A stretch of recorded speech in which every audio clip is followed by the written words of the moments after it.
وسلم صلاۃ و سلام علیک یا رسول اللہ صلی اللہ تعالی علیہ وسلم۔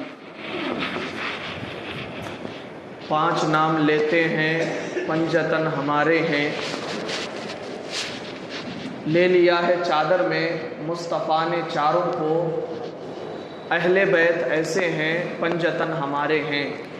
برادران ملت اسلامیہ و عزیز دوستو، حضرت امام حسن رضی اللہ تعالی عنہ،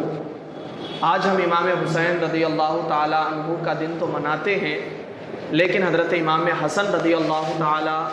عنہ کو آج ہم بھول جاتے ہیں، ان کو یاد نہیں رکھتے ہیں۔ کیا حضرت امام حسن رضی اللہ تعالی عنہ اہل بیت اطہار کی فہرست میں ان کا نام نہیں ہے؟ کیا حضور علیہ الصلاۃ والسلام نے پنجتن پاک میں ان کو شامل نہیں کیا ہے؟ اور اللہ تبارک و تعالیٰ نے ارشاد فرمایا وَذَكِّرْهُمْ بِأَيَّامِ اللَّهِ، انہیں اللہ کے دن یاد دلاؤ۔ اور جن دنوں کو اللہ تبارک و تعالیٰ کے نیک بندوں سے تاریخی نسبت ہو جاتی ہے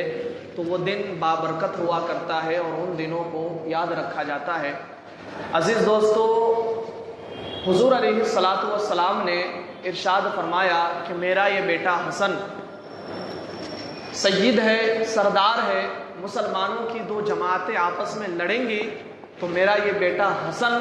ان دونوں جماعتوں میں صلح کرائے گا۔ امام حسن رضی اللہ تعالیٰ عنہ نے تخت چھوڑا، تاج چھوڑا، لیکن نبی کریم علیہ الصلاۃ والسلام کی امت کو جوڑ دیا۔ برادران ملت اسلامیہ، امام حسن رضی اللہ تعالیٰ عنہ کی ولادت کی تاریخ رمضان مبارک کے مہینے میں ہے، اور وصال کی تاریخ میں، شہادت کی تاریخ میں اختلاف ہے۔ آج ہمارے یہاں مشہور ہے کہ 28 صفر مظفر کو امام حسن رضی اللہ تعالیٰ عنہ کی شہادت کی تاریخ ہے، لیکن میں نے علماء اکرام سے رابطہ بھی کیا، اور علامہ سید نعیم الدین مراد آبادی رحمۃ اللہ تعالیٰ علیہ، شیخ عبدالحق محدث دہلوی رحمۃ اللہ تعالیٰ علیہ کے حوالے سے اور دعوت اسلامی کی ویب سائٹ میں بھی میں نے پڑھا کہ امام حسن رضی اللہ تعالیٰ عنہ کی وصال کی تاریخ 5 ربیع الاول 49 ہجری کی ہے، اور ایک روایت میں یہ بھی ہے کہ 50 ہجری کی بھی ہے۔ یہ ہمارے علماء اکرام نے اپنی اپنی کتابوں میں لکھا ہے، اور انہوں نے ترجیح دی ہے بڑے بڑے علماء اکرام، شیخ عبدالحق محدث دہلوی رحمۃ اللہ تعالیٰ علیہ، علامہ سید نعیم الدین مراد آبادی رحمۃ اللہ تعالیٰ علیہ، اور دعوت اسلامی کی ویب سائٹ میں بھی انہوں نے اپنی کتابوں میں بھی لکھا ہے۔ بہرحال اگر جن کو شک ہو یا پھر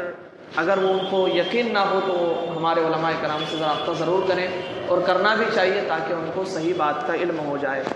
بہرحال اگر جن کو آج امام حسن رضی اللہ تعالیٰ عنہ کے نام کی نیاز کرانی ہو تو میں اب بھی حاضر ہوں۔ 5 ربیع الاول کو اگر نیاز کرانی ہو تو میں تب بھی حاضر ہوں، لیکن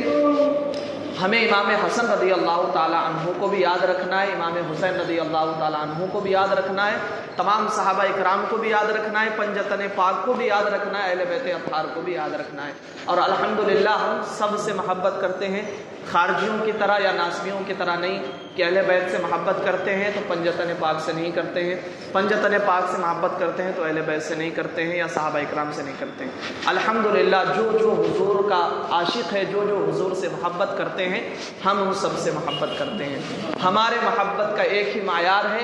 کہ جو ہمارے حضور علیہ الصلاۃ والسلام کا چاہنے والا ہے، جو ہمارے حضور علیہ الصلاۃ والسلام سے محبت کرتا ہے تو ہم بھی ان سے محبت کریں گے۔ اللہ تبارک و تعالیٰ کی بارگاہ میں دعا ہے کہ رب تبارک و تعالیٰ ہم سبوں کو امام حسن رضی اللہ تعالیٰ عنہ کے فیوز و برکات سے مالا مال فرمائے، آمین بجاہ نبی الامین صلی اللہ تعالیٰ علیہ وسلم، صلی اللہ علی النبی الامی وآلہ وبارک وسلم، صلاۃ و سلام علیہ